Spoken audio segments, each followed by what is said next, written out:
one of the biggest concerns, especially with new parents, but always, right? I will say, my daughter's 12 and I still have this concern, but safety.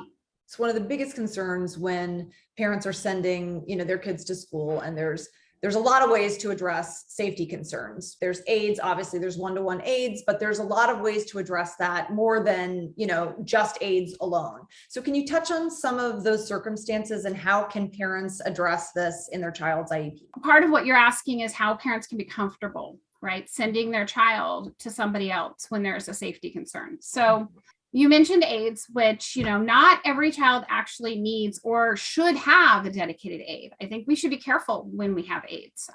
Aids can be used for safety or behavior. They can be used for kids that might have medical needs where they need someone medically to attend to them, whether it's like a G tube or oxygen or whatnot.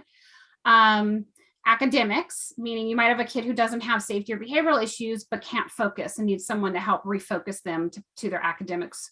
And then to provide LRE, least restrictive environment, meaning to facilitate inclusion, right? Which, by the way, that last one is much harder to get. The first one, safety, is the easiest if you're trying to get an aid. So when it comes to the aid, right, we want to remember that whether you believe your child should be in an inclusive environment or not, right? At the end of raising this child, they're going to be an adult, right? And hopefully we all want our children to be included in the community. And that should be the ultimate goal. So we want to use an aid as little as possible. How do you get an aid if you need one? You've all probably heard of an FBA. That's a good place to start. If your child's having a behavior that is unsafe, you can request an FBA. From the FBA, you'll create what's called a BIP, Behavior Intervention Plan. Honestly, I recommend, to answer the question more directly, I always recommend you start with a simple conversation with the teacher or your case carrier or whoever you communicate with in the school and say, hey, I'm really concerned about these behaviors. What can we do? I have seen at a couple schools, regular public schools, where the school simply says, yeah, we want to get an aid or we want to get a shared aid. It's rare, but I have seen it. So always start with the question.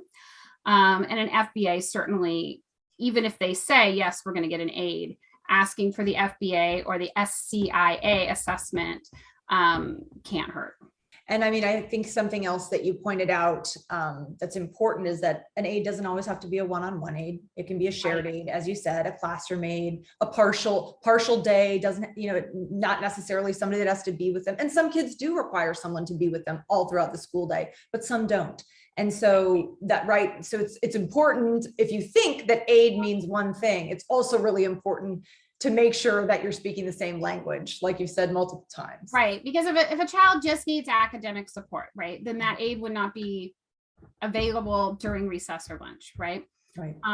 Or you might have a child who does great in the morning and falls apart in the afternoon. So maybe they need more support in the afternoon, but does it have to be a one-to-one, or can they send in an aid that will work with several students? I think that as a parent to young children, it's often you want a one-to-one because you want one person dedicated to be responsible for your child, but it's good to think that that's not teaching our children all of the skills that we want them to learn, if possible. If it's not possible, my son has a one-to-one, so I'm not against one-to-ones, but if it's possible to do without a one-to-one, then that's something to explore, or a shared or partial or whatnot.